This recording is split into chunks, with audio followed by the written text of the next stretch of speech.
Bermuda Triangle, isang lugar na kung saan sinasabing marami daw po ang nawawalang mga sasakyan, pandagat at mga sasakyang panghimpapawid. Ano nga ba ang misteryong bumabalot sa karagatang ito? Hello, what's up mga sangkay? Magandang oras po sa inyong lahat. This is me once again. I'm back for another vlog today. Nakapupulutan po ng kaalaman at aral. Huwag niyo pong kalilimutan na i-subscribe yung ating YouTube channel. I-click ang bell at i-click niyo po yung all. At sa mga nanonood po sa Facebook, i-follow niyo po yung ating Facebook page. Today mga sangkay, pag-uusapan po natin ang patungkol po sa Bermuda Triangle. Ang isang karagatan na may binabalot daw na misteryo na madalas ay pinag-uusapan mga sangkay sa international.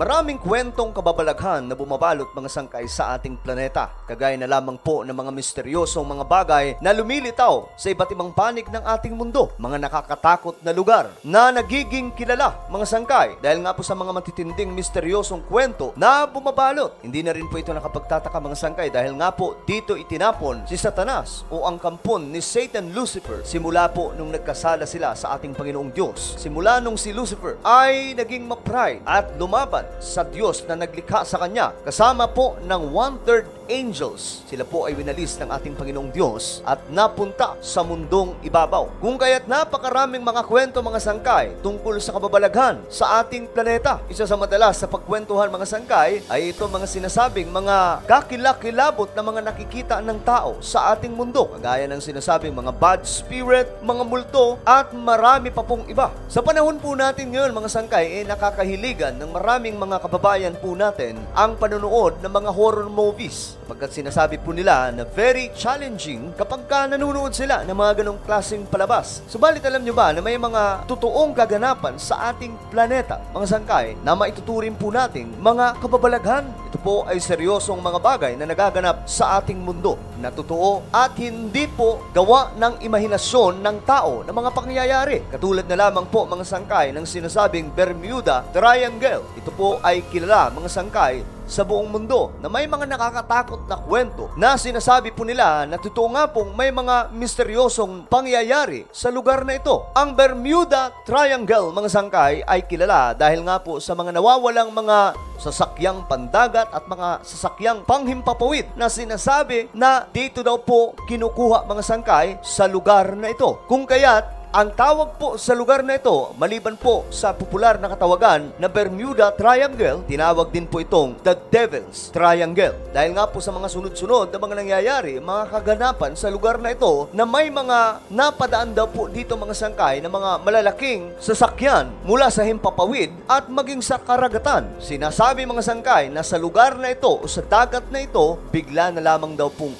naglaho at hanggang ngayon mga sangkay ay palaisipan kung papaano nangyari ito. Ang Bermuda Triangle o matatawag ng Devil's Triangle mga sangkay ay makikita sa pagitan po ng Puerto Rico, Florida at Bermuda. Isa pong triangular na hugis na pinanghihinalaan mga sangkay na may mga misteryosong nangyayari o may mga sadimonyo mga sangkay na kaganapan sa lugar na ito. Masyadong matunog ang kwento patungkol po sa Bermuda Triangle. Isa sa mga matunog na kwento ng mga nawala ng mga sasakyang panghimpapawid at dagat mga sangkay ay noong mangyari ang pagkawala mga sangkay ng mga fighter jets ng bansang Amerika. Ito po ay matatawag na Flight 19. Noong 1945, December 5 mga sangkay, nangyari po na may operasyon itong mga sundalo galing po sa Amerika. Nag-iikot po sa karagatan nang mapadaan po sa lugar na sinasabi po mga sangkay na Bermuda Triangle. Ayon po sa report ay bigla na lamang daw po ito naglaho at nawala po sa koneksyon mula po sa mga militar ng bansang Amerika. Nung nangyari ito mga sangkay, agad nagtaka yung mga Amerikano kung nasaan na po napunta. Sa record mga sangkay ng kanilang radar, makikita po na ang signal ay nagmumula po sa sinasabing Bermuda Triangle. Ito pong karagatan na sinasabing may mga nakakatakot na nangyayari. Ayon po sa report, hindi na daw po makita sa signal itong sinasabing mga fighter jets ng bansang Amerika na nag-iikot po sa karagatan. Bigla na lamang daw po ito naglaho, kung kaya't kinailangan na po ng Amerika na magpadala ng rescue plane. Ito po ang airplane mga sangkay na tagasagip sa tuwing may mga nangyayari sa kanilang mga sasakyang himpapawid. Ngunit sa kasamang palad mga sangkay, habang papunta po ang eroplanong ito na magre-rescue sana sa kanilang mga kasamahan, pagkarating daw po doon sa Bermuda Triangle, after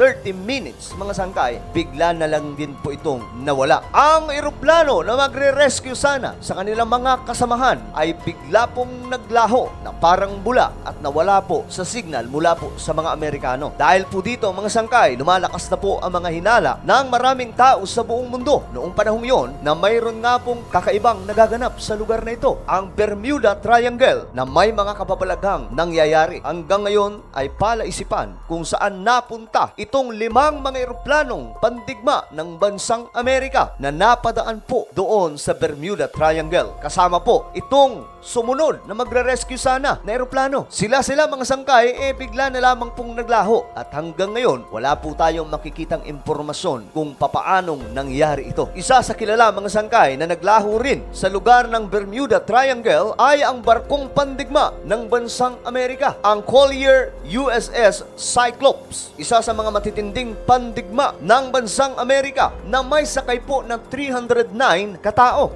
Isipin nyo kung gaano karaming sakay ang naroon mga sangkay. Sila po ay naglalayag nung sila ay dumaan dito sa sinasabing Bermuda Triangle na karagatan. Habang sila ay bumabaybay sa karagatang ito, ay bigla na lamang din pong nawala mga sangkay at naglaho. Pabalik na sana itong barko papuntang Amerika mula po sa Brazil. Bigla silang nawala mga sangkay. Nawala din po ito sa signal mula sa militar ng bansang Amerika. At hanggang ngayon mga sangkay ay palaisipan ang pangyayari.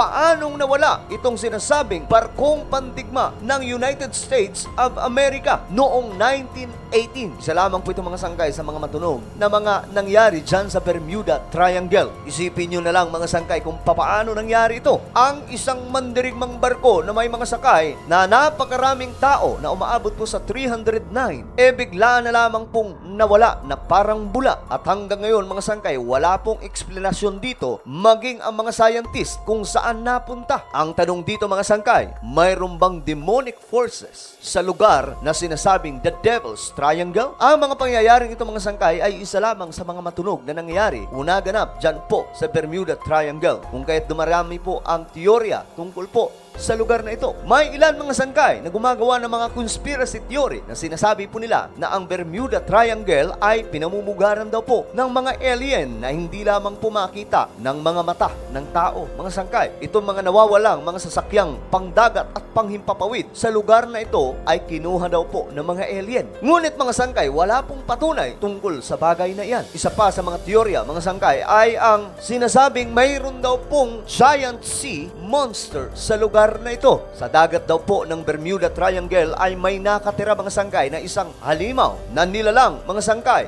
mula po sa karagatang ito na siyang dahilan kung bakit nawala o naglaho na lamang daw po ang mga sasakyang pandigma ng bansang Amerika. Ngunit mga sangkay, paalala lamang po, teorya lamang po ito at wala pong patunay tungkol po dito. Isa pa sa mga teorya mga sangkay ay ang cosmic time works. Bumibilis na kumpas at pag-ikot sa karagatan na siyang dahilan mga sangkay kung bakit humihigop daw po ito sa mga sasakyan sa dagat at mga sasakyang panghimpapawid. Yan po ang isa sa mga teorya nila mga sangkay dahil po sa mga kababalaghang nangyari sa Bermuda Triangle o matatawag po na the Devil's Triangle. Ngunit wala pong makakapagpatunay tungkol po sa mga teorya na mayroon po sila. Pagdating naman po sa mga scientist mga sangkay, ang kanilang analyze o ang kanilang mga duda, ito daw po ay dahil sa matinding severe weather or pwede din daw po mga sangkay na human error. Ngunit hindi din po nila mapatunayan mga sangkay up to now ang kanilang mga pagdududa tungkol po sa mga kababalaghang nangyari. Hindi po nila maipaliwanag mga sangkay ng gusto. Bagamat meron po silang mga sinasabing agam-agam na po pwedeng ito po ay isang severe